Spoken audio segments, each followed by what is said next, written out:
Hey, welcome to Nanuya channel. So today we're going to break down what insecurity really is, where it comes from, and how we can start managing it. Let's start with the basics. What exactly is insecurity? In simple terms, insecurity is a feeling of uncertainty or anxiety about oneself, a lack of confidence, or a fear of being judged. But the thing is, it's not just about self-esteem.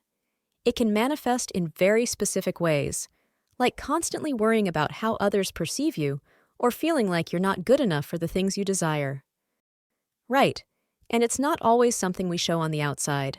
In fact, people who seem the most confident or put together on the surface might be struggling with insecurity in private.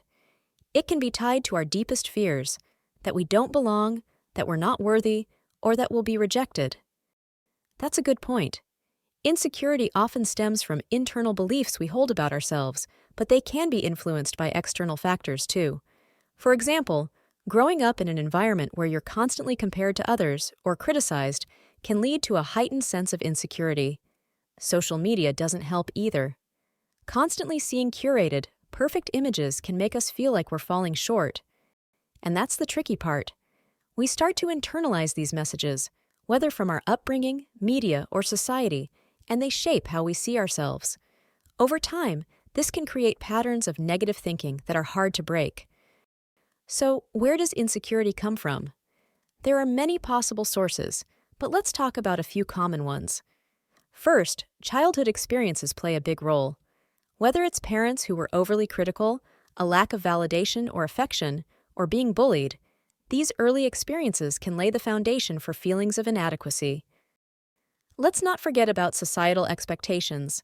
The pressure to look a certain way, be successful by a certain age, or to fit into a predefined mold can really feed into insecurity. We live in a world that constantly tells us what we should be, and if we don't measure up, we feel like we're falling short. Another big one is comparison. It's so easy to look around and think, wow, everyone else seems to have it all together. But we have to remember that most of what we see is just the surface level, people's highlights, their best moments. We don't see the struggles, the doubts, the behind the scenes. And yet, we measure ourselves against it. And there's also the fear of failure. When we're afraid of making mistakes or not being perfect, we can become paralyzed by self-doubt. This fear can lead to avoidance. We might avoid taking risks, meeting new people, or even speaking up because we don't want to feel like we're not enough. It's all connected. Whether it's from our past, societal pressures, or our own internal fears, insecurity has deep roots. But that doesn't mean it's permanent. The good news is that insecurity is something we can work through. All right, let's get to the good stuff. How do we start overcoming insecurity? Well, the first step is awareness. If we can identify when we're feeling insecure and pinpoint what's causing those feelings, we can begin to challenge them. Self-awareness is the key to breaking free from those patterns. And part of that is being kinder to ourselves. Self-compassion is so important.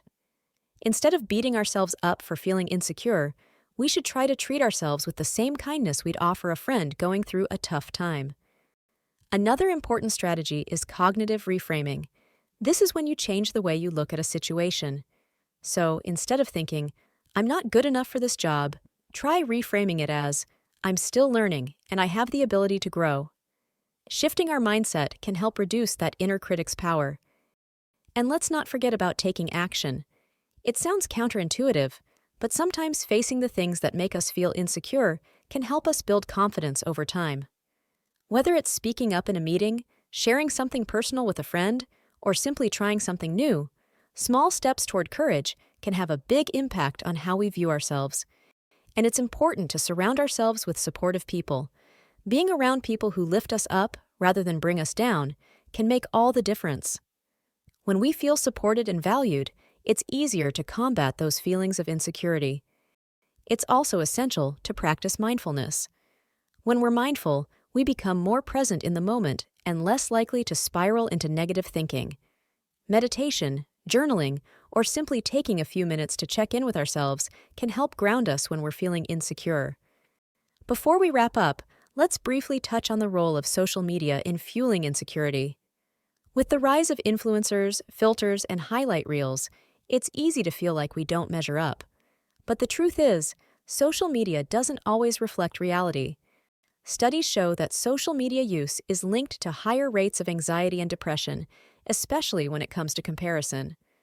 The key is to be mindful of how much time we spend online and how it makes us feel.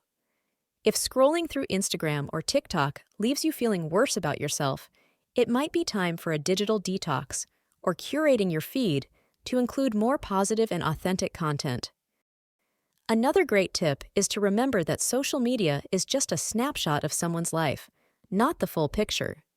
We're all dealing with insecurities in some form or another, but not everyone is comfortable showing it online. So, there you have it. Insecurity is something that we all deal with, but it doesn't have to control us. By becoming more self-aware, practicing self-compassion, and challenging negative thoughts, we can start to break free from its grip. It's a journey, not a destination, but every small step counts. And remember, you're not alone in this. Insecurity is part of the human experience, but it doesn't define us.